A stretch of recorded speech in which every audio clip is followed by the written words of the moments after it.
কেমন আছো তোমরা সবাই? ভালো আছো? হ্যাঁ, আমি খুব ভালো আছি। আচ্ছা, আগের দিন ক্লাসে আমি তোমাদের কি নিয়ে আলোচনা করেছিলাম তোমাদের কারো মনে আছে? কি নিয়ে আলোচনা করেছিলাম? বলো আমাকে কেউ।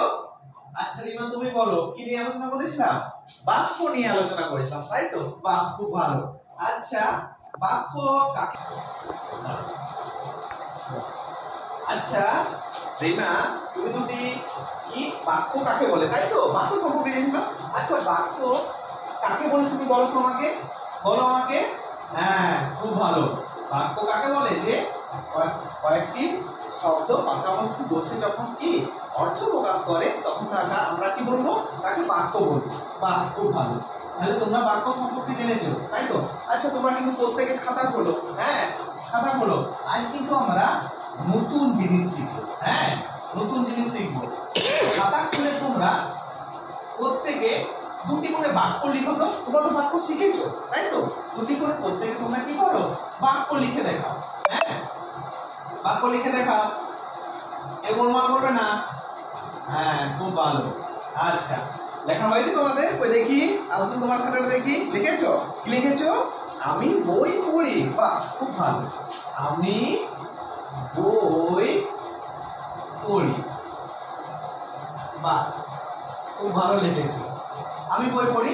আচ্ছা, নতুন জিনিস শেখার আগে আজ তোমাদের আমি একটা নতুন গল্প বলবো, ঠিক আছে? একটি গ্রামে দুই বন্ধু ছিল। দুই বন্ধুর নাম কি ছিল জানো তো? এক বন্ধু কি বাক্যে দুই বন্ধুর নাম ছিল, এক বন্ধুর নাম ছিল উদ্দেশ্য আর এক বন্ধুর নাম ছিল বিদেহ। এক বন্ধু কি করতো? বাক্যের শুরুতেই সে কি করতো? বসতে পছন্দ করতো। এক বন্ধুর নাম ছিল উদ্দেশ্য আর এক বন্ধুর নাম ছিল বিদেহ। উদ্দেশ্য কি করতো? বাক্যের শুরুতেই সে বসতে পছন্দ করতো এবং এর কাজ ছিল কি জানো তো? কার সম্পর্কে কথা বলা হচ্ছে সেই সম্পর্কে জানা। আর বিদেহ কিন্তু খুব উল্টো ছিল, এর উল্টো ছিল। কি ছিল? বিদেহ কি করতো? উদ্দেশ্য সম্পর্কে কোনো কিছু কি বলা হচ্ছে সেই সম্পর্কে তথ্য দিতে হচ্ছে বিদেহ। বুঝতে পেরেছো? দুই বন্ধুর কথা তোমরা বুঝতে পেরেছো? এরপর আমরা বাক্যে এগুলো নির্ণয় করব যে কিভাবে আমরা বাক্যের মধ্যে কে উদ্দেশ্য আর কে বিদেহ। তাহলে আজকে আমাদের পাঠ হচ্ছে উদ্দেশ্য এবং বিদেহ। দেখো, আব্দুল একটি খাতায় উদাহরণ লিখেছে, আমি বই পড়ি। এখানে কার সম্পর্কে কথা বলা হচ্ছে বলো?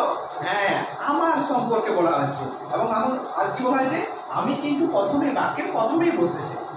তাহলে এই যে তার সম্পর্কে বলা হচ্ছে এবং বাক্যের প্রথমেই বসেছে, এটা কোন বন্ধুর কাজ বোঝাচ্ছে গো? বলো আমাকে কেউ। এবার তুমি বলো কার বন্ধুর কথা বলা হচ্ছে? হ্যাঁ, উদ্দেশ্যর কথা বলা হচ্ছে। তাহলে এখানে আমি হচ্ছে উদ্দেশ্য।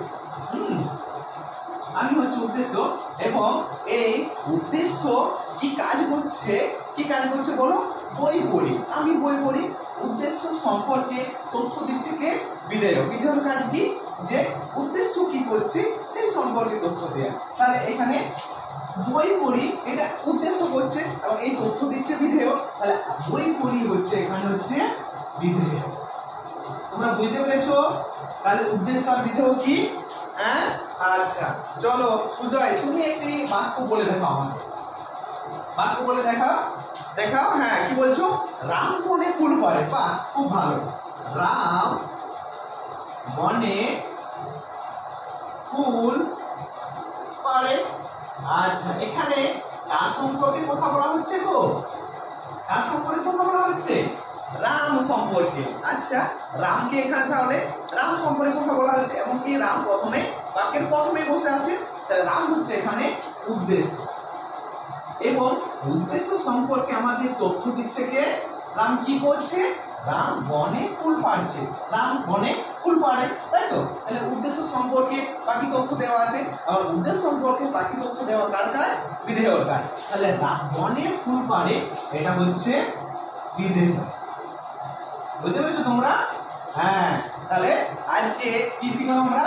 উদ্দেশ্য কাকে বলে এবং বিদেহ কাকে বলে।